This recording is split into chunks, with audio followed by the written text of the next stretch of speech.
Hui, hui, hui, korang memang steady ah. Semalam kan Acin dia nak bagi spek 125.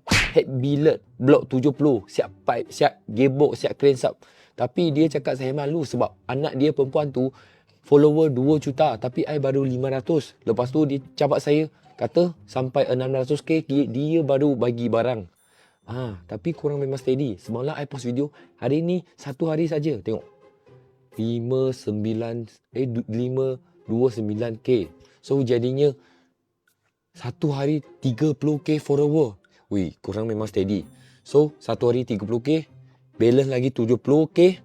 1 hari 30, 60, 90. So dalam minggu ni, geng, bagi korang punya kakak, jiran, siapa, kawan, suruh follow Perry sampai 600k kita pergi skin cap, ambil barang balik. Spec 125. Tapi korang jangan risau, korang follow I takkan bagi kosong punya. So nanti dah sampai 600k, I nak bawa korang pergi bazar. Siapa-siapa follower Perry datang jumpa kita pergi bazar, I belanja semua. Korang nak apa, beli. Okay, janji Perry dapat spek 125 70k. Spek 125 70. Okay, support, follow Perry.